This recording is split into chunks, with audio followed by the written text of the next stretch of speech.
Now, on the second aspect of order on applicability of the TET to in-service teachers, we have held in clear terms that those aspiring for appointment and those in-service teachers aspiring for appointment by promotion must, however, qualify the TET, or else they would have no right of consideration of their candidature.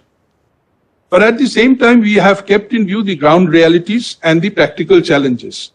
And this is where we have issued certain directions under Article 142.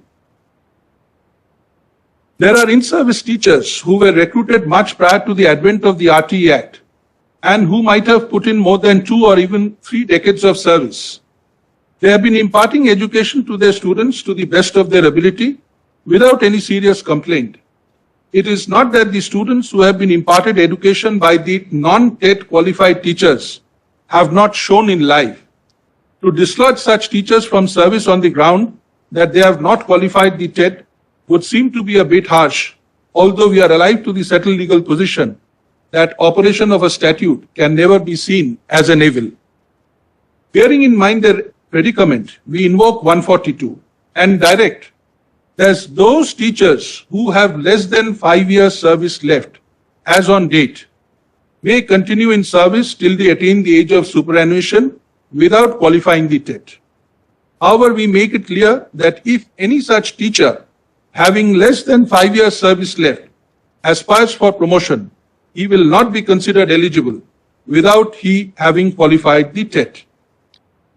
Insofar as in-service teachers recruited prior to enactment of the RTE Act and having more than 5 years to retire on superannuation are concerned, they shall be under an obligation to qualify the TET within 2 years from date in order to continue in service. If any of such teachers fail to qualify the TET within the time that we have allowed, they shall have to quit service. They may be compulsorily retired and paid whatever terminal benefits they are entitled to. We add a rider that to qualify for the terminal benefits, such teachers must have put in the qualifying period of service in accordance with the rules. If any teacher has not put in the qualifying service and there is some deficiency, his case may be considered by the appropriate department in the government upon a representation being made by him. With the aforesaid modification of the impugned judgments and orders, there are several appeals which have been disposed of on the above terms. These are civil appeals 1389